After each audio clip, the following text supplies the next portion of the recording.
What if the key to unlocking your full potential lies in being alone? Not lonely, but truly alone, free from distractions, noise, and the opinions of others.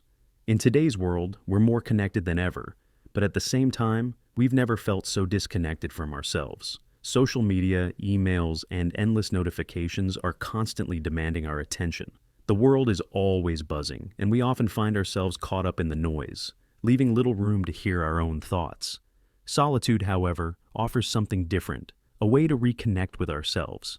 It's not just about being physically alone, but about creating the space to dive deeply into our own thoughts and emotions. And in a world so filled with distractions, this practice of solitude becomes our secret weapon for self-discovery, mental strength, and unshakable confidence. By the end of this video, you'll understand why solitude is not just beneficial, it's essential for personal growth. Before diving into the benefits, let's take a step back and address a common concern. Why do so many of us fear being alone? The truth is, modern society has conditioned us to crave constant connection. Everywhere we go, we're told that to succeed, we need to be connected. From the moment we wake up, we're bombarded with notifications, emails, and updates. It's hard to find a quiet moment for ourselves when there's always something demanding our attention. Many people even feel anxious at the thought of being alone for any significant period of time. For instance, a 2014 study from the University of Virginia found that most people would rather give themselves electric shocks than sit alone with their thoughts. Imagine that.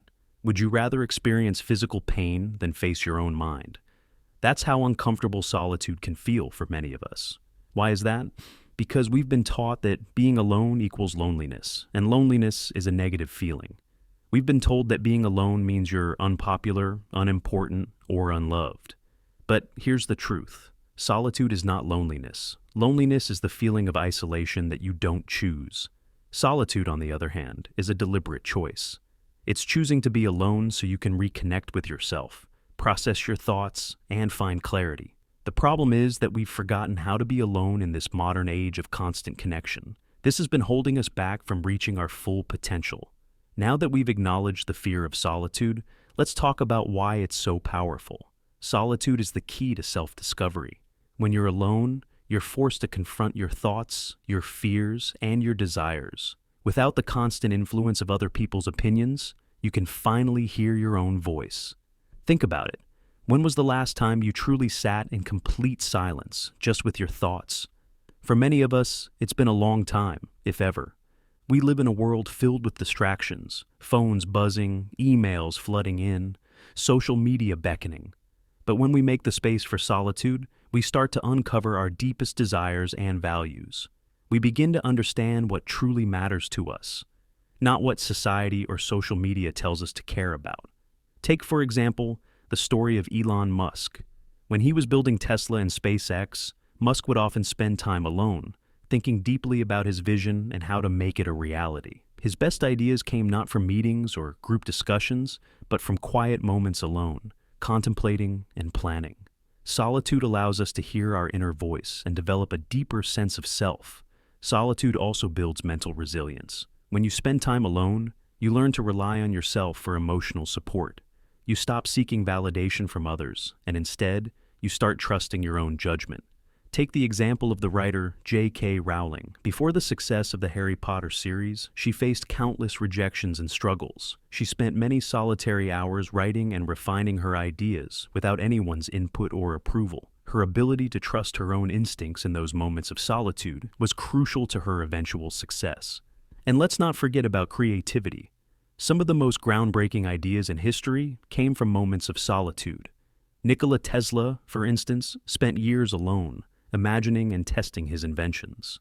Leonardo da Vinci, often immersed in deep thought and solitary reflection, created masterpieces like the Mona Lisa. In today's world, many artists, writers, and entrepreneurs credit their best ideas to moments of solitude. The famous singer and songwriter Adele, for example, writes some of her best songs while alone, reflecting on her experiences and emotions. It's during those quiet moments that creativity flourishes. Have you ever noticed how your best ideas seem to come when you're alone, maybe while taking a shower or going for a walk? That's the power of solitude at work. Your mind has the space to think deeply and creatively. Now, let's look at the science behind why solitude works. Studies have shown that spending time alone can have incredible psychological benefits. For example, solitude can reduce stress by lowering cortisol levels. This can lead to improved mental health and better emotional regulation. Solitude also enhances emotional intelligence. When you're alone, you have the time to reflect on your emotions, understand them, and learn to manage them effectively. A study from Harvard University found that people who spend regular time alone are better at handling life's challenges. They're less impulsive, more disciplined, and more likely to achieve their goals. Another study from the University of Buffalo found that solitude can improve your relationships. When you know yourself deeply, you're able to connect with others more authentically. By taking the time to reflect on who you are, you can show up as your true self in your relationships. But here's the key. Solitude only works if you embrace it fully. This means no distractions, no phone, no TV, no background noise. You have to give yourself the space to be fully present with your thoughts. It might feel uncomfortable at first, but that discomfort is where the growth happens. Now that you understand the benefits of solitude, let's talk about how to make it a part of your life. Start small.